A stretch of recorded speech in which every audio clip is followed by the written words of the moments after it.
Parang sariwa, bagong huli ano. Dagsa yung mga ganitong isda ngayon. No?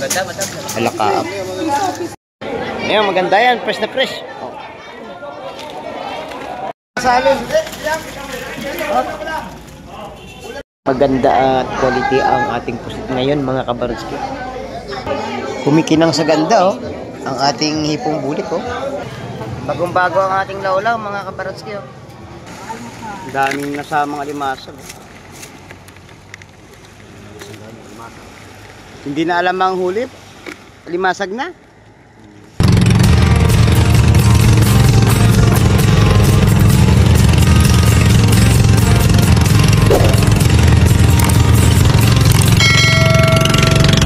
Good morning po sa ating mga viewers ngayong umaga. Nasa tabing playa po ako at nag-aabang po tayo ng mga bangka na magagaling sa laot at magbaba ng isda dito sa fish terminal. Ang oras natin ngayon alas 8 ng umaga mga kabaronski.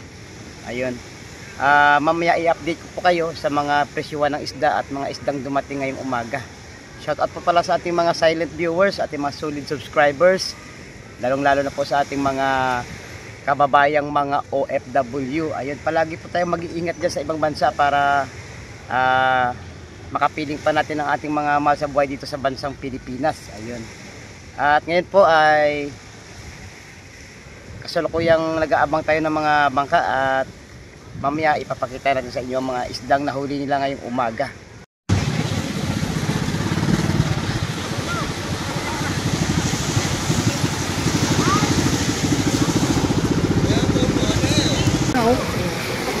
Wala pa kalahati yan eh. Wala pa kalahati.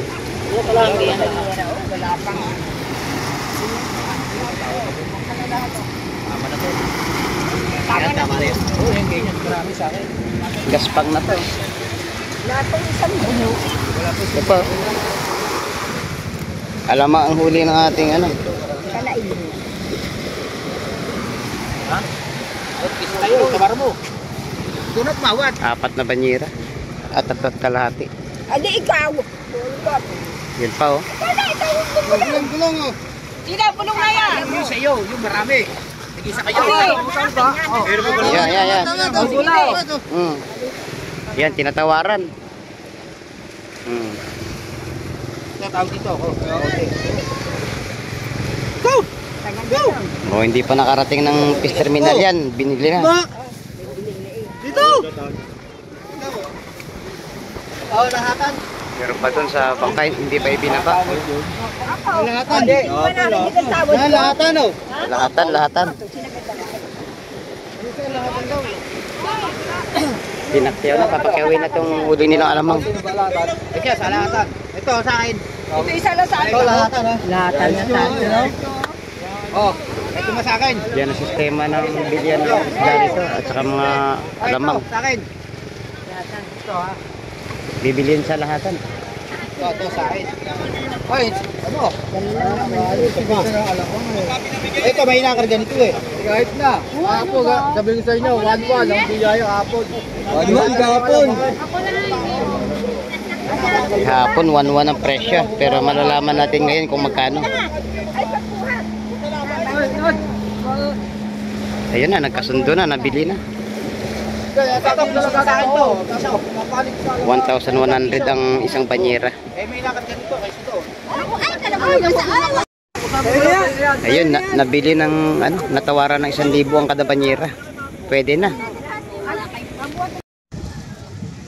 Mga kabaroski, may dalawang bangka na dumating oh. Nagbaba na dito ng isda yan dito sa may fish terminal. At may mga ibang bangka pa na paparating oh. Medyo malayo pa yan mga kabaroski. Ating aabangan. Ito may padating na bangka mga kabaroski. Ito na lang yung huling bangka na dadating ngayon. At magbababa ng isda dito sa ano, sa fish terminal. Mahabol pa ito ng mga ano, mga pangtinda, pangbenta sa palengke. Pusit at saka ano, saka hipon ang huli. Pagka ganyan eh, pusit at saka hipon lang yan. Ito pala yung ano, yung ibinabang isda kanina. May kabayas, may tangigi. bisugo at saka ano, espada. Ang akala natin kanina ay pusit at saka hipon, pero iba pala ito. Yun. Sari-saring isda pala ang nahuli ng mga bangka kanina. Nakabalot-balot no, para hindi na mahirapan ng mga mamimili at saka magsasalansan.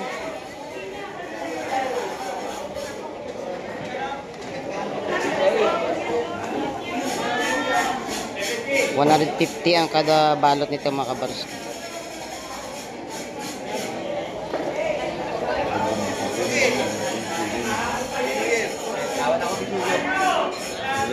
Ganda na bisugo. 150 tumpukan mga kabarski.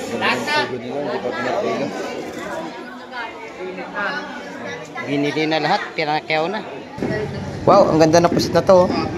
Sa ganitong klase mga kabarski, 450 ang kilo niyan. Kano po sa kabayas niya, Idol? 350 kilo. Yan, 350 kilo sa ating kabayas. Ang gandang klase.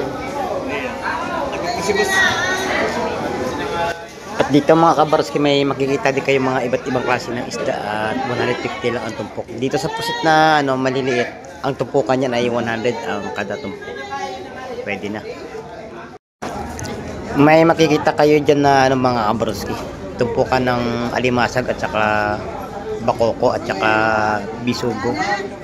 Diyan sa tumpukan ng bisugo natin ay 150, ganoon din sa bakoko 150 din mga kabarski. Bukod tangi lang dito sa may ano, sa may tumpukan ng alimasag ay binibenta ng 300 ang tumpok niya. Pwede nyo pagtawaran yan kung talagang kasunatan nyo ang mga isda na nakalatag dyan. May naispatan pala tayo isang timba na ano dito, may laman na hipon.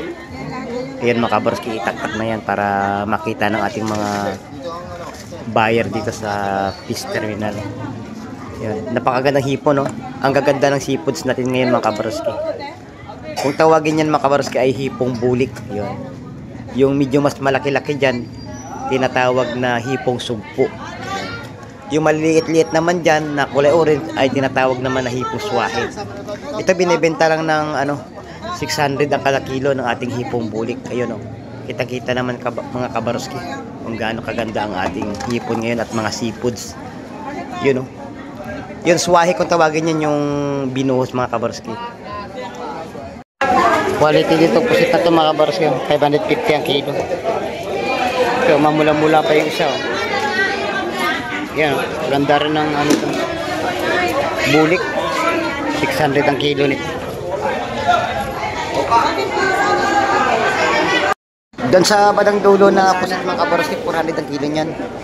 At dito sa ano naman natin, sa hipong bulik ay 600 ang kilo. Dito naman sa labas ng terminal mga kabarski, meron din dito iba't ibang klase ng isda katulad nitong sekoy. Yun, 50-50 lang ang kada tumpok nito mga kabarski.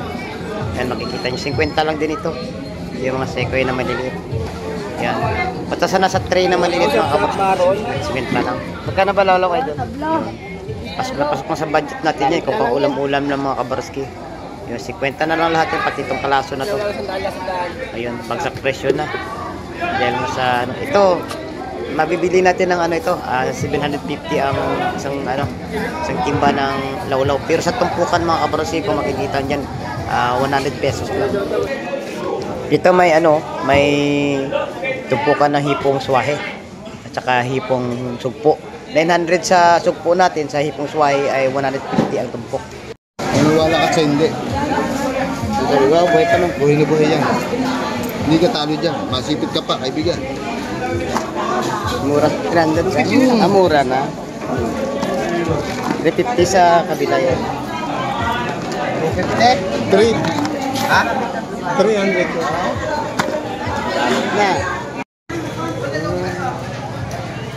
Bagong-bago ang ating lawlaw mga kabarotski. Oh. Magkano yung alimango? 600. Ba, ginto nga. Tawaran mo kay Idol para, ayan o, buhay na buhay kasi yan o.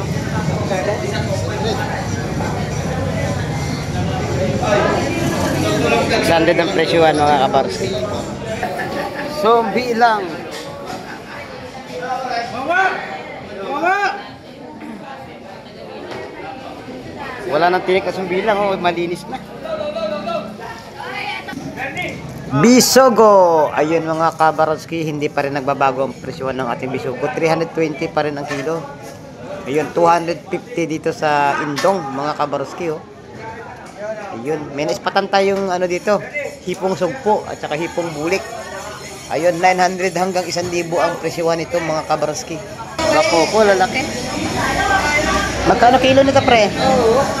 Yun mga kabaroski, 250 ang kada kilo nito ng ating daw. Ayan mga kabaroski, oh. May bumili ng alimasag. Buhay pa yung lima. Mga buhay pa yan mga kabaroski, tingnan nyo. Ayan. Nagagalawan pa ang ating alimasag na yan. Napakaganda at saka quality. Ayan, halagang 1 kilo lang ang binibili ng ng buyer. Nako, baka masipit pa yan, tinan mo. Nako, hindi nga nasipit, natanggal naman. Pero ayos lang kasama sa pagkilo yan. Ayun, buhay yun. Yun. Buhay na buhay. Taba yan, oh. Yun, tumakbo pa, oh. Talaga namang hindi kayo magsisisi mga kabaroski. Talaga yan ay masasabi mo sariwang sariwa kasi buhay pa.